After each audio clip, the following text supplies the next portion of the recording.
पावसात भिजता भिजता मक्याचं कणीस खायला आपल्याला सर्वांनाच आवडतं. तर आज याच मक्याच्या कणसापासून आपण चटपटीत असा ब्रेकफास्ट तयार करणार आहोत.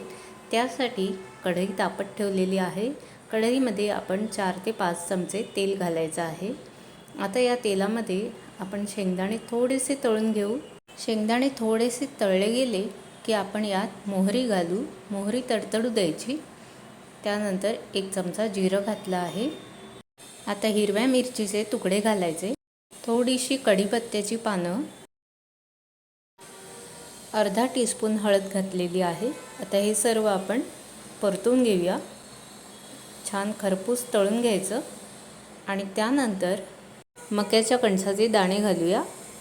हे एका कणसाचे दाणे आहेत. हे दाणे कच्चेच वापरलेले आहेत.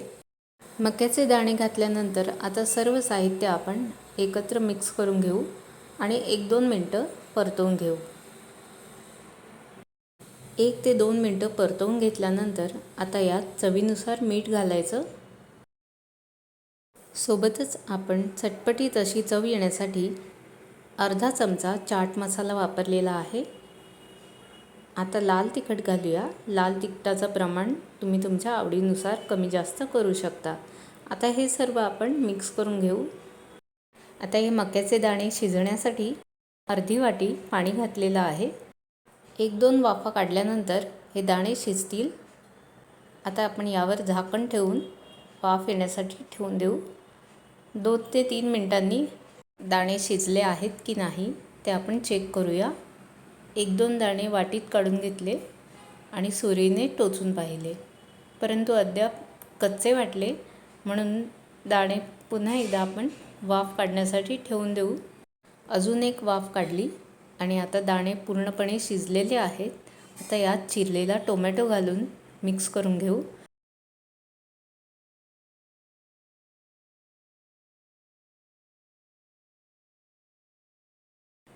एक 2 वाफांमध्ये हा टोमॅटो मऊ शिजलेला आहे. आता हे पाणी जे आहे ते आटवून घ्यायचं आहे. गॅसची आच थोडीशी मोठी करून हे पाणी आटवून घेतलं आणि आता हा चटपटीत चवीचा फोडणीचा मका तयार झालेला आहे. गरमागरम याचा आस्वाद घ्या. पावसाळ्याच्या सीझनची रंगत वाढवणारा हा गरमागरम फोडणीचा मका तुम्ही एकदा जरूर करून पहा. अतिशय पौष्टिक असल्यामुळे मुलांनासुद्धा हा ब्रेकफास्ट देऊ शकता. शिवाय मुलंसुद्धा आवडीने अगदी हा ब्रेकफास्ट खातील. तर एकदा नक्की करून पहा. धन्यवाद.